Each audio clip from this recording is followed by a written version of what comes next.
राधे राधे दोस्तों, कथा वृक्ष की डाली से आज हम लाए हैं प्रदोष व्रत की कथा। स्वागत है आपका आपके अपने YouTube चैनल कथा वृक्ष पर। प्राचीन काल में एक गरीब पुजारी हुआ करता था। उस पुजारी की मृत्यु के बाद उसकी विधवा पत्नी अपने भरण पोषण के लिए पुत्र को साथ लेकर भीख मांगती हुई शाम तक घर वापस आती थी।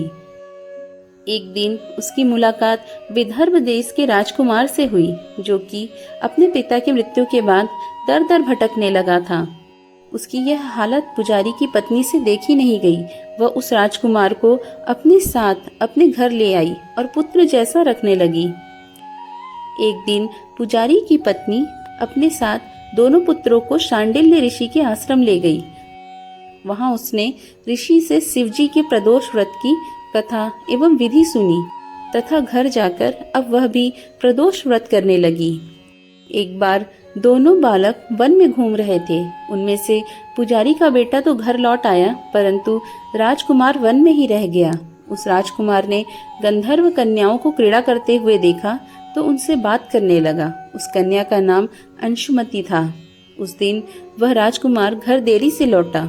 राजकुमार दूसरे दिन फिर से उसी जगह पर पहुंचा जहां अंशुमति अपने माता पिता से बात कर रही थी।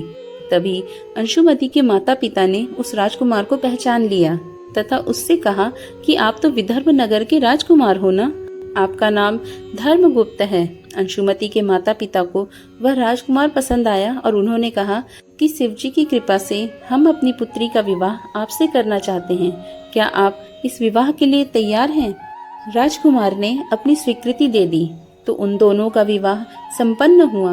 बाद में राजकुमार ने गंधर्व की विशाल सेना के साथ विदर्भ पर हमला किया और घमासान युद्ध कर विजय प्राप्त की तथा पत्नी के साथ राज्य करने लगा। वहां उस महल में उस पुजारी की पत्नी और पुत्र को आदर के साथ ले आया तथा साथ रखने लगा। पुजारी की पत्नी और पुत्र के सभी दुख व दरिद्रता दूर हो गई और वे सुख से अपना जीवन व्यतीत करने लगे। एक दिन अंशुमति ने राजकुमार से इन सभी बातों के पीछे का कारण और रहस्य पूछा।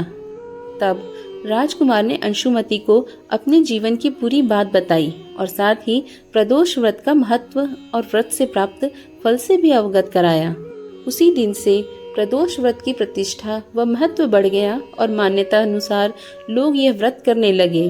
कई जगहों पर अपनी श्रद्धा के अनुसार स्त्री पुरुष दोनों ही व्रत करते हैं। इस व्रत को करने से मनुष्य के सभी कष्ट और पाप नष्ट हो जाते हैं और मनुष्य को अभीष्ट की प्राप्ति होती है। आशा करती हूँ आपको मेरी आज की ये कथा ज़रूर पसंद आई होगी। पसंद आई हो तो एक लाइक कर दें, साथ ही चैनल पर नए हो तो चैनल को सब्सक्राइब कर लें और नोटिफिकेशन बेल ऑन कर दें, जिससे आपको मेरी आने वाली वीडियो की जानकारी सहज ही प्राप्त हो सके। धन्यवाद। राधे राधे।